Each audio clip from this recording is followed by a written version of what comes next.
Hello, readers, and welcome to our fourth day of our awesome author study.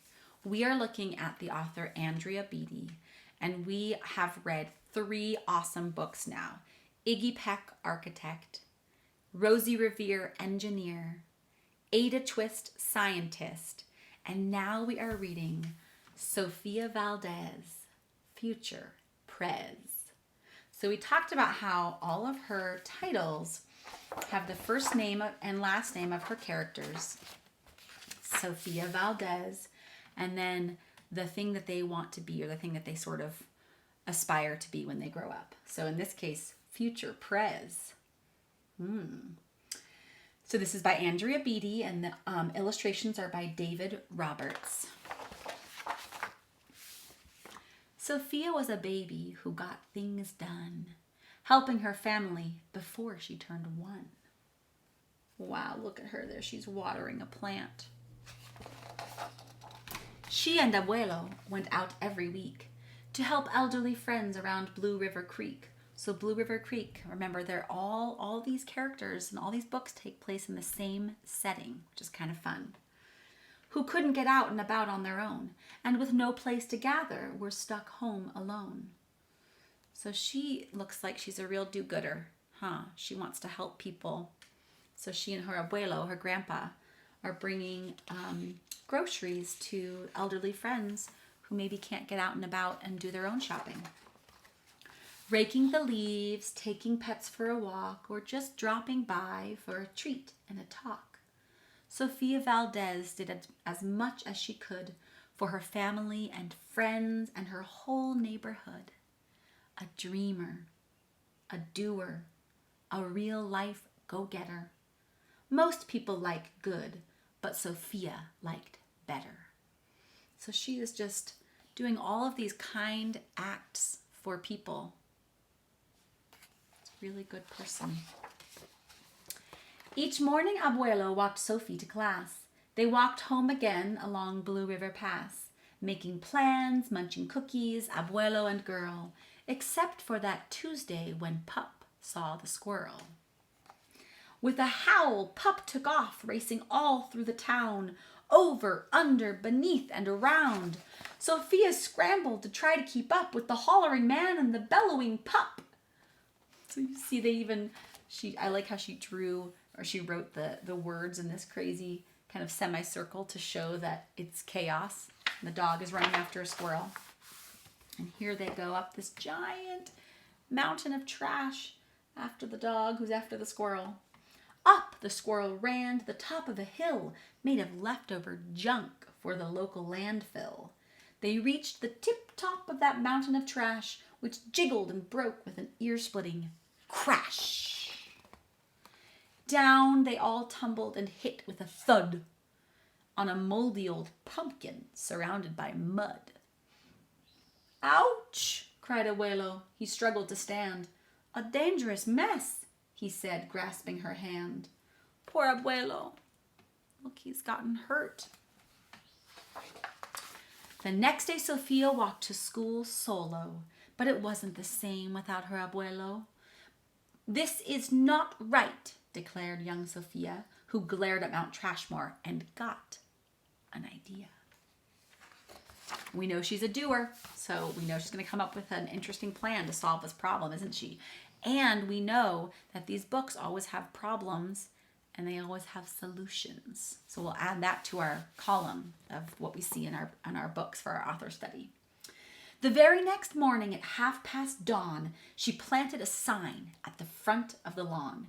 She stood back and smiled, and Pup gave a bark. Arf! Get rid of Mount Trashmore. Let's build a new park.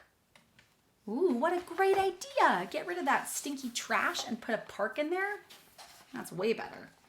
Each of her neighbors had something to say about benches and fountains and places to stay, meeting spots, gardens, a basket for bees, a rubber duck pond, and a kiosk for cheese. So her neighbors have all these ideas about what they would want in the park. She drew every thought on her map of the park, which was perfectly perfect by dark. She drifted to sleep in her soft, cozy bed. Then, bam! She woke up when a thought smacked her head. Her heart skipped a beat as she realized each one of her neighbors had said, "Let me know when it's done." They all thought Sofia could build it alone. But how could one girl do so much on her own? The weight of that thought made her tender heart ache as night thunder growled and she laid wide awake. Then dawn brought a storm and the gloomy sky wept, and the heartsick Sofia finally slept. So here she is, terrified in bed because she realizes that all of her neighbors think that she can do this big thing all on her own. And she's like, but I'm just a kid. How could I make such a big change? Abuelo baked cookies when Sophie got up. He gave her a bagful and sneaked one to Pup. He blinked back a tear and he hugged his Sofia. For courage, he whispered, "Te amo, mi vida," which means I love you, my love, my heart, my life. Sophia's knees wobbled. She felt weak inside. She looked at his ankle and quite nearly cried. Though she didn't feel brave or courageous at all, Sofia Valdez went to face City Hall. So she's nervous and she's pretty scared. And we talked about this when we did our bravery study, that bravery doesn't mean doing something and not being, like just being able to do something. It means doing something in the face of your fear. It means getting something done and facing it even when you're scared of it. And that's what she's doing. She's walking to City Hall where all the politicians are, the people who can make the change in her neighborhood. And she's going to give them her ideas for changing that landfill into a park. The mayor's office sent her to room 401, the Blue River Creek Department of Fun, which sent her downstairs to room 302, the office of duck ponds and cool things to do, to the office of monkeys, the Department of Cheese, the division of fountains and meetings and bees, then down to the basement, so musty and cramped, where all the town's papers were sorted and stamped. And that's where the desk clerk said what no one else did. "You can't build a new park. You're only a kid." The words smacked Sofia deep down in her heart. Her plan was kiboshed before it could start. "I think," said Sofia, "I think that law's wrong." But her second grade voice didn't sound very strong. The clerk said, "Clearly, it cannot be done. Do you have any questions?" Sofia said, "One. If you were me, and if I was you, and he was your grandpa, what would you do?" Well, said the clerk. Then she said nothing at all. She thought and she thought, and she sent out a call to every employee throughout City Hall. I think Sofia did a really good job of helping the clerk feel empathy for her, right? She was like, okay, you tell me I can't do this thing because I'm a kid, but if you were in my shoes, what would you do? And how would you feel? And the clerk was like, oh my goodness, that's a great point. So I think now she's kind of on Sofia's side and wants to help out. The entire government of Blue River Creek crammed into the office to hear Sophie speak. But her words jumbled up and her cheeks turned bright red as a dozen emotions rushed into her head. Her heart beat so loudly she thought it would crack. The crowd leaned in closer.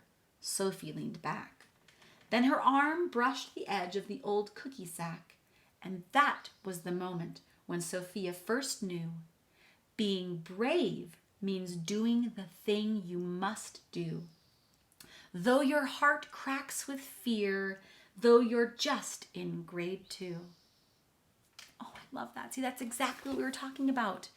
Bravery doesn't mean that you're not afraid. It means you're afraid and you still do it.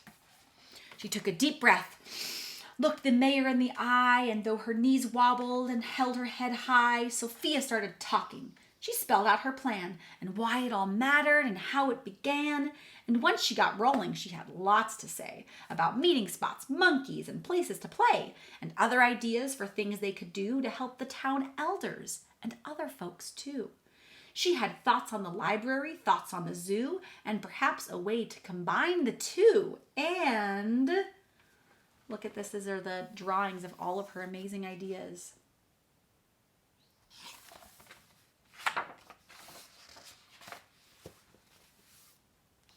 All right, cried the mayor. Go start a petition. If the town wants a new park, we'll form a commission. So Sofia's holding a sign that says, let's build a park. And there's the clerk who now is trying to help her, saying a park for everyone. And there's Abuelo saying, sign our petition, please. And so young Sofia got right to work with some help from her family and pup and the clerk. Bark for parks. Then others joined in, not all, but a few, like Miss Lila Greer and the kids in grade 2. There's Iggy Peck, it says architects for parks. And there's Rosie Revere, she says, we can do it. Let's see if we can find Ada Twist. Ada Twist right there, scientists need parks, right? And here's all the folks in her classroom who have signs. We need more green, si se puede. Sign our petition, please. Wow. There were hearings and surveys and taxes to figure, then bulldozers, cranes, and a blue bigger digger. They all built that park. That's how it got done, with the hard work of, by, and for everyone. But it began with the dream of one person, just one, who laced up her shoes and then led the way to help Blue River Creek get a new place to play. Now every evening, till long after dark, the town comes together at Citizens Park. They all hold this truth to be self-evident, that Sofia Valdez could grow up to be president. Until then, Sofia, that real-life go-getter, helps Blue River Creek get better and better. Wow. What an empowering story of one person making a huge difference for her community and for the world, right? So I did add that kids are powerful even if they're small. That's a big lesson, I think, that is in these Andrea Beatty books, and particularly in this book. And this idea that one person can change their community for the better. I think those are some big, really amazing, important lessons that we find in Andrea Beatty's books. I also wrote down some additional stuff that I noticed about the style of the books. I said that each book has a message of courage and perseverance. And I think that's true of all 4 books that we've read of Andrea Beatty's. Also, all of her books have supportive adults in them. There's always someone or a few people who are supporting that kid who dreams big or who has these amazing ideas, whether it's a parent or a teacher, a grandparent. And then every book has a problem and solution. Every one of the 4 books has had a big problem and a solution, and maybe even smaller problems along with the big problem. And then every book has had some character change, right? In this one, it was the desk clerk. In the first one, it was Miss Lila Greer, remember? So there's always some character change, right? I think Rosie Revere had a big change where she was shy and feeling like she couldn't do her projects and she wasn't a good engineer, and then she really changed. And in Ada Twist, it was the parents who originally were kind of freaked out by how much Ada Twist was thinking outside the box, and she was drawing all over the walls and asking a million questions. And then they kind of just leaned into it and were like, okay, let's all do this together as a family.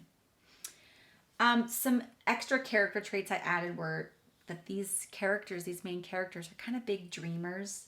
They're driven and they definitely persevere.